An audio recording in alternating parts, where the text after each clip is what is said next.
صلی اللہ علیہ وسلم.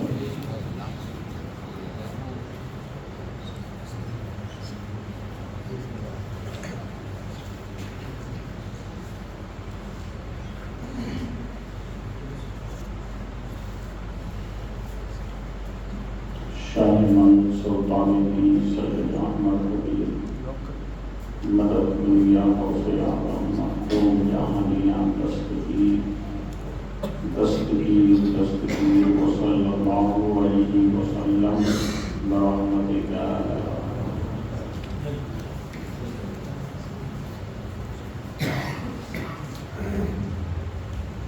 نحمدہ ونصلی علی رسولہ الکریم. اما بعد اعوذ باللہ من الشیطان الرجیم. بسم اللہ الرحمن الرحیم.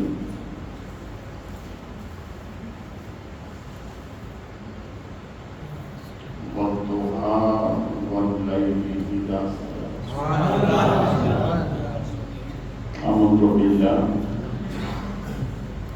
صدق اللہ مولانا العظیم و صدق رسولہ النبی الکریم. ونحن على ذلك لمن الشاهدين والشاكرين والحمد لله رب العالمين.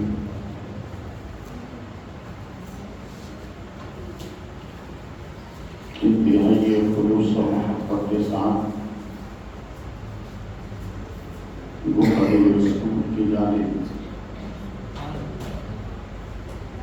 لو لگا کر بھی تیرے والے داتا و آقا سب کو کب کے نقیب امانت الہی کے ہمیں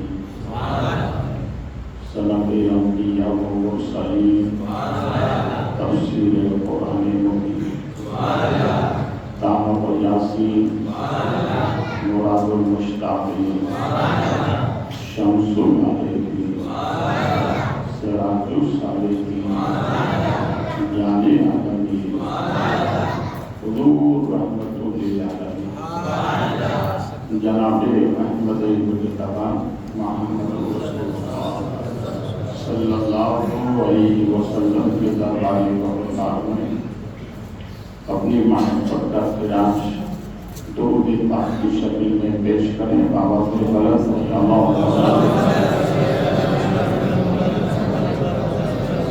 مولانا محمد نامی صلی اللہ علیہ وسلم صلاۃ و سلام علیک سیدی یا رسول اللہ صلی اللہ علیہ وسلم.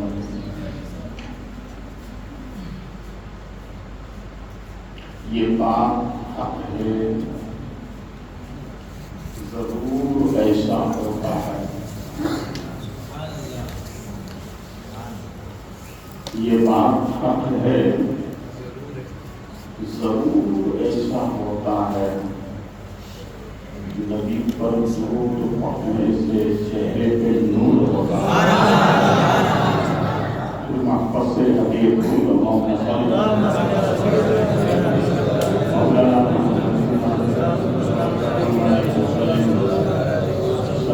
السلام علیکم سیدی یا حبیبی یا رسول اللہ صلی اللہ علیہ وسلم.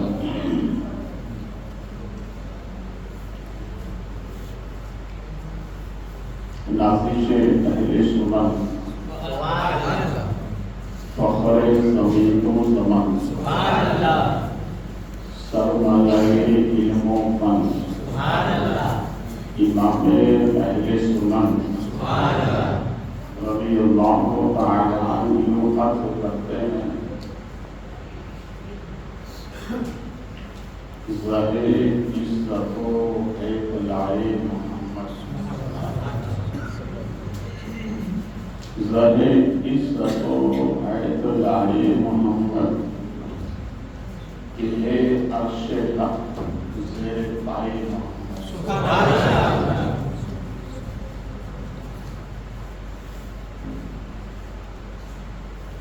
اسی سے لکھی ہوئی بات کسی عاشق نے کہی ہے،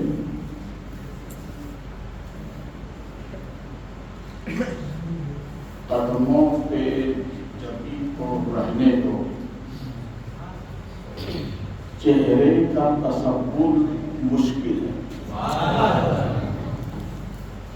قدموں پہ جبھی کو رہنے دو، چہرے کا تصور مشکل ہے، جب چاند ان کے قدموں پہ قربا رخسار کا عالم ہے۔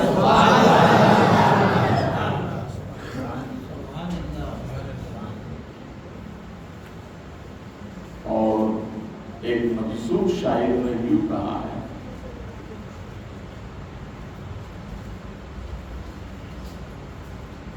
جس منزل پہ وہ ٹھہرے وہ منزل خوش، جس راستے میں وہ رکے وہ راستہ خوش،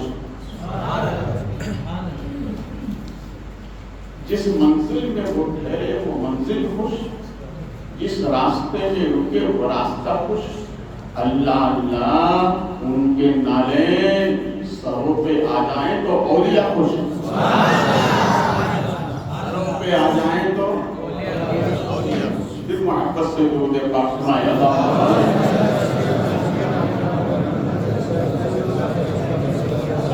صلاۃ علیک سیدی یا حبیبی یا رسول اللہ صلی اللہ علیہ وسلم۔ رب کریم نے اپنے محبوب کو دو حسن عطا فرمائے، ایک حسن ظاہری اور ایک حسن باطنی۔ آج ہم چہرے کی بات نہیں کریں گے، آج ہم قدموں کی بات کریں گے۔ اور قدم سے آپ اندازہ لگائیے کہ جب طلبے اتنے اچھے ہیں تو جلوے کتنے اچھے ہیں۔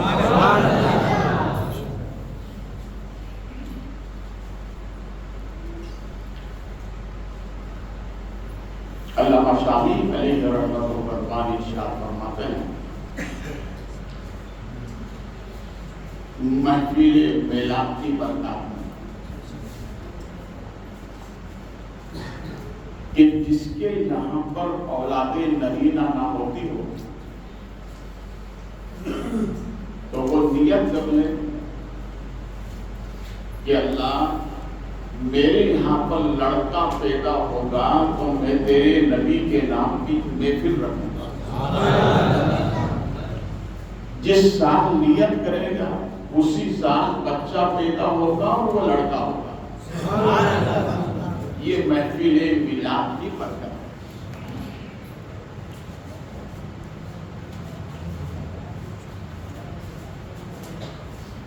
دیکھیے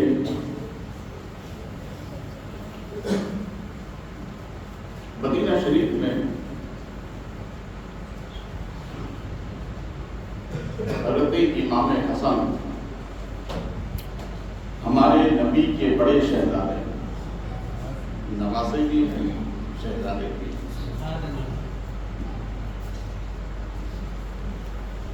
ان کی خدمت میں ایک صحابی آئے، بات چل رہی اسی درمیان میں حضرت امام حسن نے آنے والے سے کہا، یہ بتاؤ میرے نانا کا حسن بیان کرو۔ تو یہ صحابہ کی عادت کریمہ تھی، جب ایک دوسرے سے ملتے تھے تو ایک دوسرے سے یوں ہی کہتے تھے، نبی کا حسن بیان کرو۔ پوچھنے والے نے بھی دیکھا ہے سرکار کو، اور جس سے پوچھا جا رہا ہے انہیں بھی دیکھا ہے، مگر جس نے دیکھا وہ دوسرے جیسے دیکھنے والے سے کہتا ہے ذرا نبی کا حسن بیان کرو۔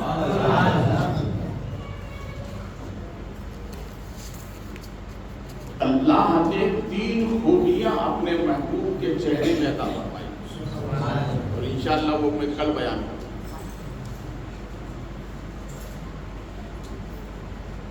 تو جب حضرت امام حسن نے کہا کہ میرے نانا کا حسن بیان کرو، تو آنے والے صحابی کہتے ہیں حسن مصطفیٰ کی کیا بات،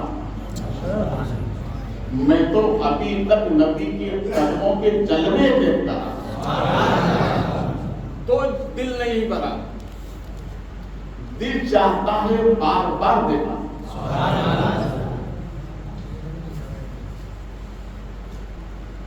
دیکھیے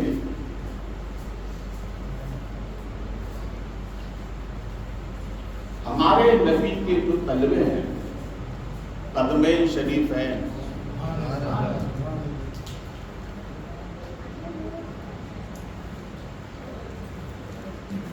انگوٹھے کے پاس والی جو انگلی ہوتی ہے اسے صحابہ کہتے ہیں. یہ دوسری انگلیوں کے مقابل میں بڑی تھی،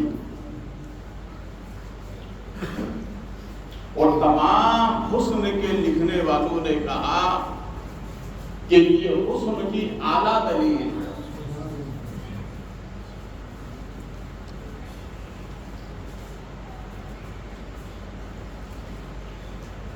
ایک صحابیہ ہیں حضرت میمونہ، وہ فرماتی ہیں کہ میں اپنے والد کے ساتھ حجت الوداع کے موقع پر حج کے لیے گئے، اور رسول کریم صلی اللہ علیہ وسلم سواری پر سوار ہو کر تشریف لائے.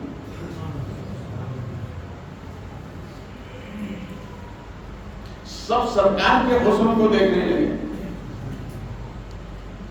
مگر حضرت میمونہ فرماتی ہیں کہ میں سرکار کے چہرے کو دیکھ نہیں پائی، اتنی نورانیت. تو میری نظر جا کے ٹھہری رسول پاک صلی اللہ علیہ وسلم کے قدموں، اور فرماتے ہیں سرکار کے قدمین شریفین میں انگوٹھے کے ساتھ جو انگلی لگی اس انگلی کا اتنا حسن تھا کہ حضرت میمونہ پوری زندگی وہی بیان کرتے رہے،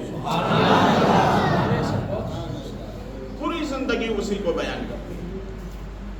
کوئی بھی آپ کے پاس جاتا کہا نبی کا حسن بیان کرو، کہ نبی کا حسن تو دور کی بات ہے، میں آج تک اس انگلی مبارک کے حسن کو نہیں بھول پایا. اور یہی میلاد ہے. یہ کیا ہے؟ بولیے. یہی میلاد ہے. رسول کریم صلی اللہ علیہ وسلم مجمع صحابہ میں تشریف لائے اور صحابہ کی موجودگی میں فرمایا نسل انسانی میں حضرت آدم افضل. کون؟ حضرت آدم. پہلے نبی حضرت آدم افضل، پھر رب نے ان میں سے چنا ابراہیم افضل. میں اختصار کے طور پر بیان کر رہا ہوں. اولاد ابراہیم میں حضرت اسماعیل افضل. حالانکہ حضرت ابراہیم علیہ السلام کے دو صاحبزادے تھے، حضرت یعقوب، حضرت اسماعیل. تو حضرت یعقوب کی اولاد میں ان کی نسل میں کئی نبی آئے، اور حضرت اسماعیل کی نسل میں صرف ہمارے نبی. اور رب نے ایسا بنا کر بھیجا سب ایک طرف، ہمارے نبی ایک طرف. پھر سرکار فرماتے ہیں ادھر کوئی نبی نہیں ہے، ادھر کئی ہزار نبی آتے رہے. فرمایا پھر اولاد اسماعیل میں کنعان افضل، کنعان میں ہاشم افضل، ہاشم میں قریش افضل، قریش میں عبد المطلب افضل، عبد المطلب میں میرے والد عبداللہ افضل، اور عبداللہ میں افضل ہوں.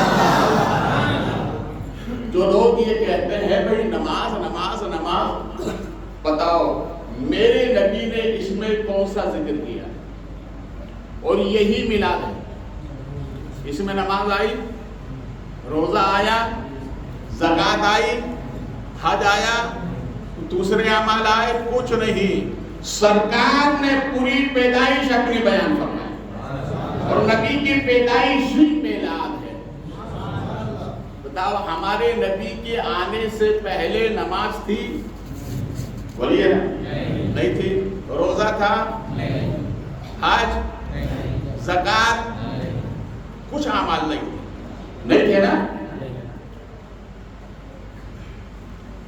اب تو نماز کا زیادہ چرچا کرتے ہیں, ان سے پوچھو کہ نماز پہلے ہے کہ نبی کی میلاد پہلے ہے؟ جو پہلے ہو اس کو پہلے بیان کرو, اس لیے کہ میلاد پہلے ہے, باقی سب بعد میں ہے. اس لیے سنی میلاد پہلے کرتے ہیں اور میلاد کے صدقے میں سب اعمال کرتے ہیں. ہم نبی کی میلاد پہلے مناتے ہیں. اس لیے میں کہتا ہوں جو سنی کرتے ہیں وہ کوئی نہیں کرتا, جو سنی کرتے ہیں وہ کوئی نہیں کرتا, اور جو کوئی نہیں کرتا وہ سنی کرتے ہیں.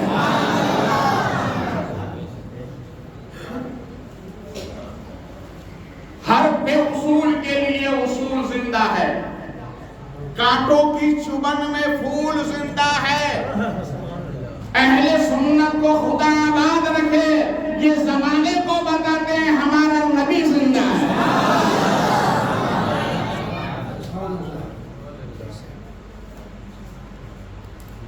رسول کریم صلی اللہ علیہ وسلم کے اس انگلی مبارک کا حسن پوری زندگی ان کو یاد رہا. میں وہ حسن نہیں بھول پائی. یہ ہے حسن ظاہر. کیا ہے؟ بولیے, یہ کون سا حسن ہے جسے حضرت میمونہ پوری زندگی نہ بھول پائیں؟ یہ ہے حسن مصطفیٰ.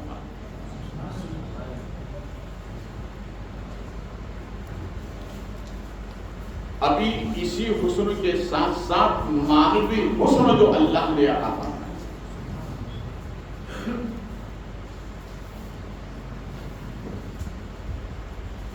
بہت مشہور روایت.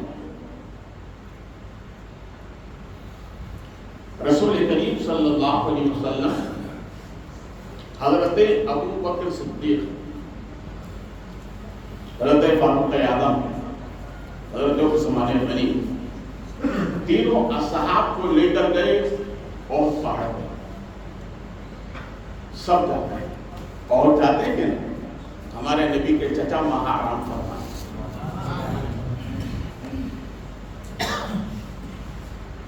رسول کریم صلی اللہ علیہ وسلم نے اس بہت پہاڑ کے بارے میں فرمایا, یہ ہم سے محبت کرتا ہے, ہم اس سے محبت کرتا ہے. پتھر ہو کر نبی سے محبت کر رہا ہے. ہم تو انسان ہیں اور انسانوں میں سب سے افضل ہیں اس لیے کہ نبی کے غلام ہیں. ہمارا حق تو زیادہ بنتا ہے. سرکار اس بہت پہاڑ پر تشریف لے گئے تو وہ ہلنے لگا, لرزہ برندام ہوا. تو رسول کریم صلی اللہ علیہ وسلم نے اپنے قدم کی ٹھوکر لگائی اور ارشاد فرمائے, اللہ نبی, تجھ پہ ایک نبی اور صدیقوں ایک صدیق اور شہیدان اور 2 شہید ہیں. اللہ اکبر. دیکھو یہاں ابھی حیات ہے اور نبی ان کی شہادت کی خبر دے رہے ہیں. دشمن ایک صدیق ہے, ایک نبی ہے, 2 شہید ہیں. اب وہ پہاڑ لرزہ برندام کیوں ہوا؟ خوشی میں. ارے بولو نا یار, خوشی میں. ارے ہمارے یہاں خواجہ آ جائے تو ہماری خوشی کی انتہا نہ رہے, تو جہاں نبی پہنچ جائے اس کی خوشی کی کہاں انتہا. خوشی میں لڑتا برندہ. جو حضرات مدینہ گئے ہیں اللہ انہیں دوبارہ مدینے کے سرزمین دکھا اور جو ابھی تک نہ جا سکے اللہ اس محفل پاک کے صدقے میں انہیں مدینے کی زیارت عطا فرمائے۔ دیکھو آج مدینہ وہ نہیں ہے جو نبی کے زمانے سے، ابھی تو سب بدل گیا نا، وہ کچی سڑکیں، وہ کچے مکان، وہ کھجوروں کے ستونوں کے چھتیں، وہ سب کچھ نہیں ہے، مگر یاد رکھو سب بدلا ہے، مگر یہ بھی سرکار کے حسن کا صدقہ ہے۔ مگر میں آپ سے کہوں گا 1400 برس سے لے کر آج تک وہ احد پہاڑ ویسا کے ویسا ہی ہے۔ اگر پرانی چیز دیکھنا ہو تو کہیں نہ جانا، احد پہاڑ کو دیکھ لینا، آج بھی ویسا ہی ہے، اس میں کوئی تبدیلی نہیں آئی۔ یہاں ایک بات بتا دوں آپ کو، جب غزوہ احد ہوا اس میں ہمارے نبی کے چچا حضرت امیر حمزہ کو بے دردی کے ساتھ شہید کیا گیا۔ سرکار نے فرمایا کہ میرے چچا کو کفن دو، تو کفن کی اتنی گنجائش نہیں تھی کہ پورا بدن ڈھک جائے۔ فیصلہ یہ ہوا کہ یہاں یا جنت البقیع میں، تو رسول کریم صلی اللہ علیہ وسلم نے ارشاد فرمایا میرے چچا کو یہی رہنے دو، اگر جنت البقیع تم لے کر چلو گے تو یہ احد پہاڑ بھی چلے گا، وہاں اتنی جگہ نہیں ہے۔ میرے نبی نے ارشاد فرمایا یہ احد پہاڑ زمین پر ایسا ہے یہ خود بھی جنت میں میرے ساتھ جائے گا، اس لیے کہ مجھ سے محبت کرتا ہے۔ جب پتھر محبت کرے تو نبی کے ساتھ جائے، ہم نبی سے محبت کرے تو ہم کہاں ہوں گے، ہم بھی جنت میں ہوں۔ جنت تو ہمارے نبی کی جاگیر ہے، کیا ہے بولو، کیا ہے؟ علامہ سمدی ایک بہت پیاری بات فرماتے ہیں، محشر میں سرکار سب سے پہلے جنت کا دروازہ کھولیں گے۔ کون سا دروازہ؟ جنت کا دروازہ۔ اب دروازہ کھولنے کے بعد ہمارے نبی کو جنت میں رہ جانا چاہیے، بھئی جنت کا دروازہ کھل گیا، مگر نہیں، ہمارے نبی باہر ہیں، غلاموں سے فرمائیں گے جاؤ میں نے دروازہ کھول دیا چلے جاؤ، اور پورے محشر میں سرکار تلاش کر کر کے اپنے امتیوں کو جنت کی طرف بھیجیں گے۔ تو علامہ سبکتی فرماتے ہیں کہ سرکار اندر کیوں نہیں رہے؟ کہ اندر اس لیے نہیں رہے تاکہ کوئی میرا امتی باہر نہ رہ جائے، اس لیے پہلے اسے اندر کر دوں، بعد میں اندر جاؤں۔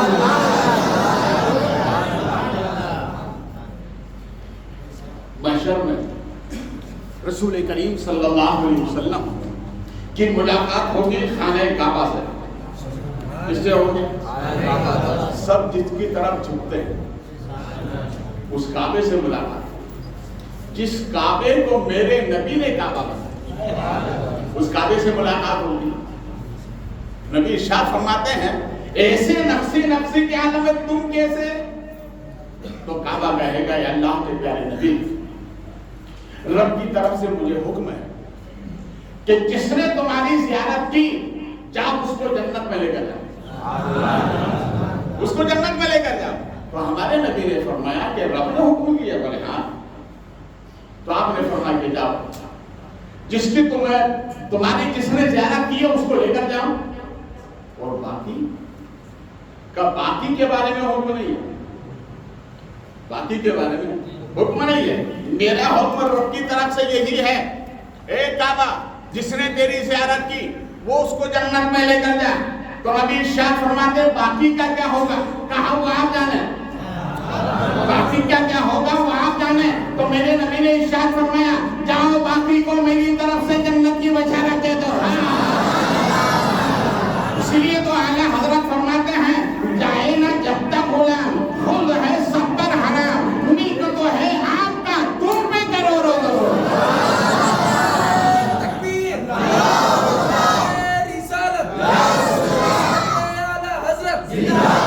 عید میلاد النبی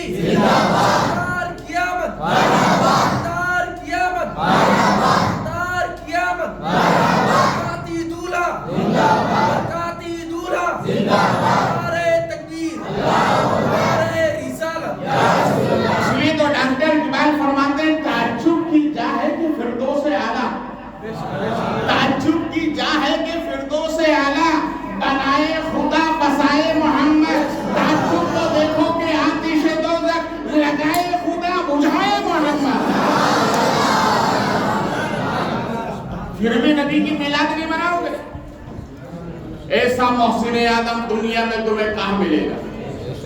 ہم ہمارے نبی کی میلاد مناتے ہی اس لیے. بولیے بولیے اور بولو. امام شافعی علیہ رحمۃ الرحمن سے کسی نے سوال کیا کہ نبی جب معراج میں گئے تو وہیں رہ جانا چاہیے تھا اس لیے کہ وہ ان کا مسکن تھا, آئے کیوں؟ تو مسکرا کر فرمایا کسی اور کے لیے نہیں, ہمارے لیے آئے.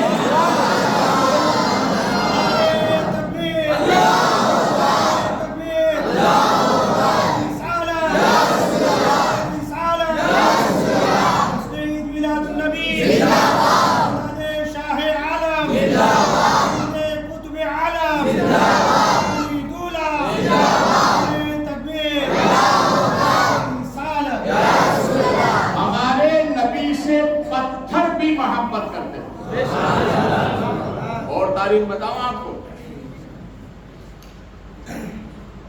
جب شروع میں ممبر لایا گیا, سرکار اس ممبر پر جلوہ کرنے, تو جس سکون سے حضور کے سکون سے سرکار ٹیک لگا کر صحابہ کو خطبہ دیا کرتے تھے, اس کو سائڈ پہ رکھ دیا. صحابہ کہتے ہیں کہ اچانک درد بھری آواز کسی کے رونے کی آئی, اور اتنی بے تحاشا آواز, مگر کس کی آواز ہے نظر نہیں آ رہا. رسول کریم صلی اللہ علیہ وسلم ممبر سے اترے, سرکار گوشے میں گئے اور اس سکون کے درخت کو اپنے پہلو میں لے لیا. ارے بولو یار, پہلو میں لے لیا, اور جب اس کی آواز کم ہو گئی سرکار نے اس کو وہیں پر رکھا. صحابہ نے کہا سرکار یہ کیا ہے؟ رسول کریم صلی اللہ علیہ وسلم ارشاد فرماتے ہیں میرے رب نے مجھے یہ شان عطا فرمائی ہے, پتھر تو پتھر, سوکھے درخت بھی مجھ سے محبت کرتے ہیں. امرتسر کے ایک حاجی صاحب ہیں, حاجی عبد الوہاب, امرتسر دلی کے پاس ہی. وہ کہتے ہیں کہ میں 1972 میں حج کے لیے گئے, مدینہ شریف قیام کیا. قیام کے دوران کھانے کے وقت میں ایک بلی آتی جو کھانا کوڑا دان میں ڈالتے تھے, اسی میں سے وہ چن چن کے کھا کے چلی جاتی تھی. تو میرے دل میں احساس ہوا کہ یہ مدینے کی بلی ہے, چلو اس کو دسترخوان پہ بلا. تو بلی جلدی مانوس ہو جاتی ہے, تو آپ دسترخوان پر اس کو ڈالتے کھاتے رہتے. امرتسر والے حاجی صاحب کہتے ہیں کہ میرا ایک دن رہ گیا باقی, تو میں نے سوچا بلی بڑی خوبصورت ہے, اسے کیوں نہ میں انڈیا لے کے جاؤں. میں بازار پہنچا, اس کے لیے پنجرا خرید لیا. مغرب کی نماز کے بعد نماز عشاء کے لیے جب میں گیا تو کیا دیکھا, بلی دسترخوان پہ نہیں آئی, کھانے کے وقت میں نہیں آئی. تو سرکار کی بارگاہ میں حاضری کے لیے گیا تو وہ جالی سے لگ کر کے رو رہی تھی. کہا دوسرے دن میری فلائٹ ہے, رات میں جب لیٹا تو میرے آقا خواب میں تشریف لائے. عرض کیا میرے آقا میں تو اس قابل نہ تھا, آپ نے کرم فرما دیا. فرمایا حاجی صاحب تم انڈیا جا سکتے ہو, میری بارگاہ کی بلی نہیں, اس لیے کہ یہ مجھ سے محبت کرتی ہے.